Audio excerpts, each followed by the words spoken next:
The Coming of God and the Gathering Together of His People, written by the Honorable Elijah Muhammad, the last messenger of Allah. Taken from the messenger's book, Message to the Blackman in America.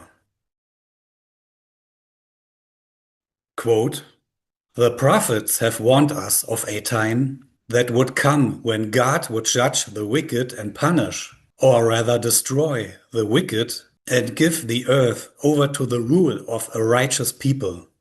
So many of us have misunderstood just what we should expect. What will God look like if we expect the destruction of the devil? What will the devil look like? How will I distinguish him? If the devils should be destroyed, what does that devil look like?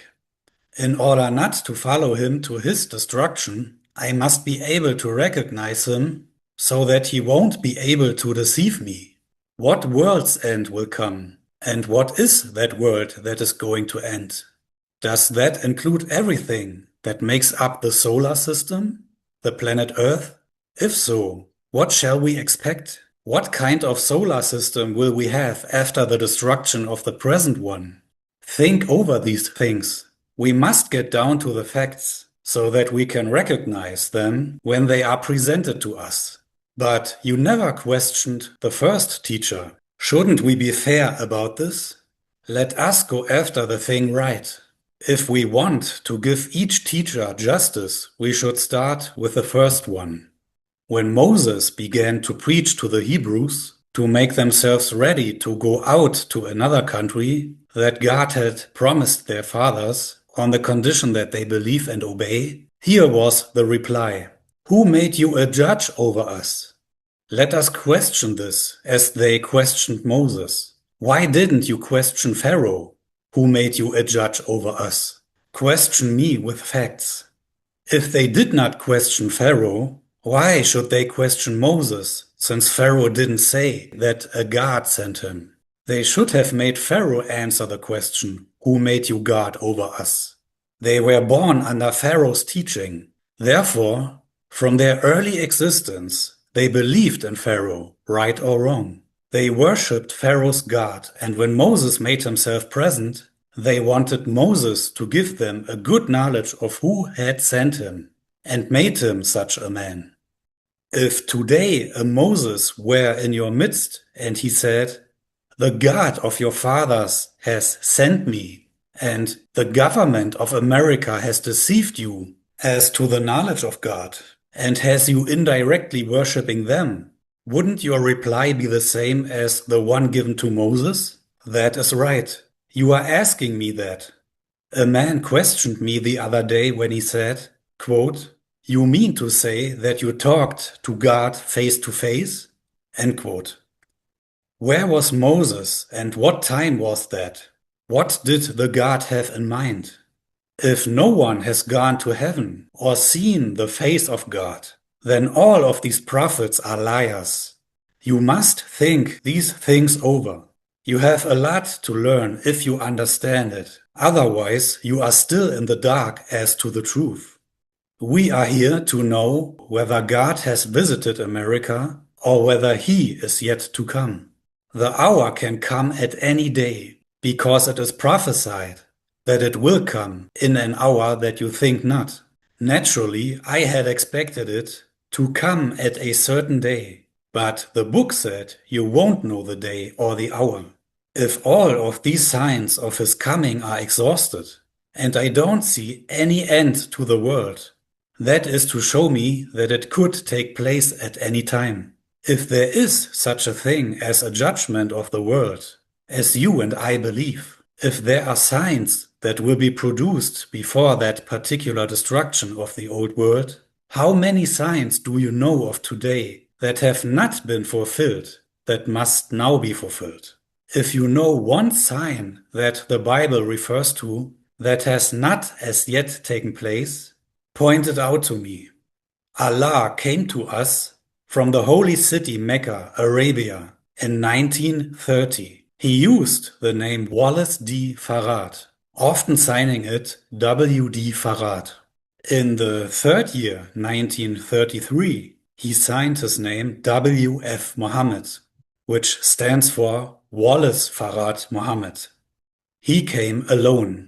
He began teaching us the knowledge of ourselves, of God and the devil, of the measurement of the earth, of other planets, and of the civilization of some of the planets other than Earth. He measured and weighed the earth and its water, the history of the moon, the history of the two nations, black and white, that dominate the earth. He gave the exact birth of the white race, the name of their God who made them and how, and the end of their time, the judgment, how it will begin and end.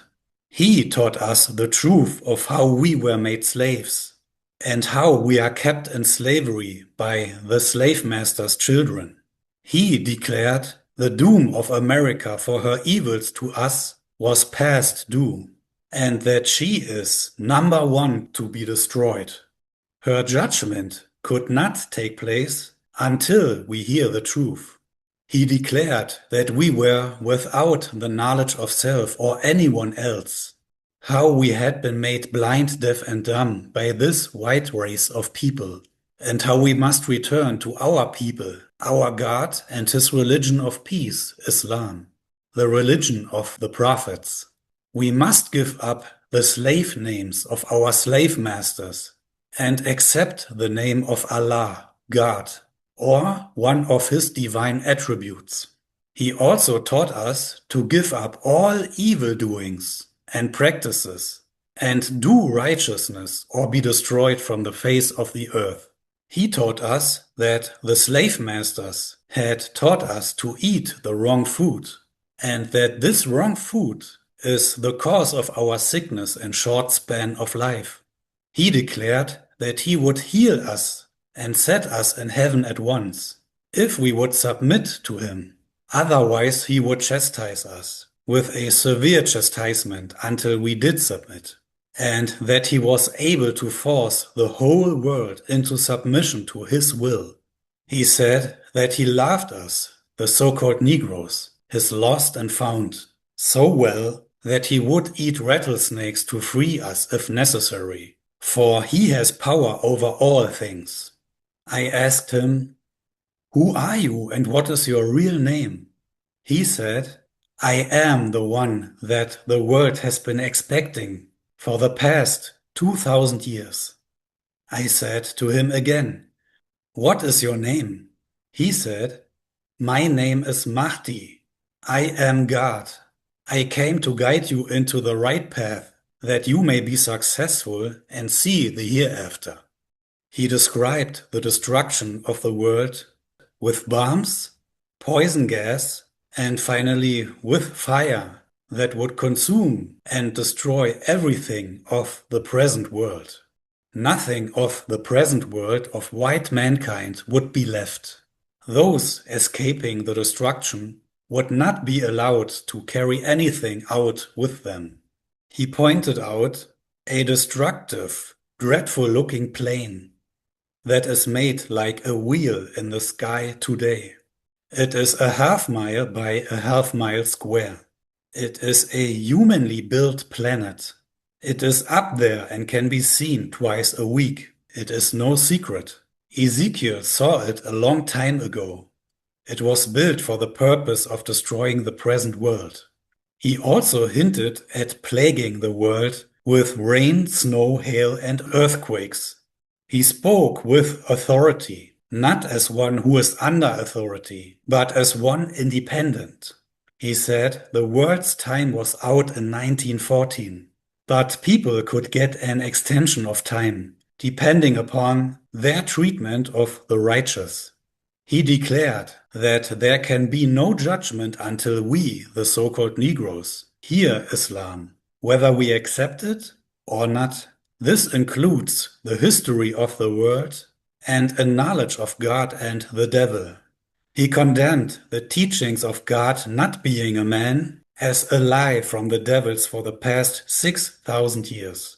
He said that Christianity was a religion organized and backed by the devils for the purpose of making slaves of black mankind. I also bear witness that it certainly has enslaved my people here in America, 100%. He chose me to bear the message of life, Islam, to my people here. Islam is our salvation. It removes fear, grief, and sorrow from any believer, and it brings to us peace of mind and contentment. The greatest hindrance to the truth of our people is the preacher of Christianity. He will not accept it, nor is he content to let others alone who are trying to accept the truth. He is the man who stands in the way of the salvation of his people. And as soon as the people awaken to the knowledge of this man in their way to God, freedom, justice, and equality, and stop following him, the sooner they will be in heaven while they live.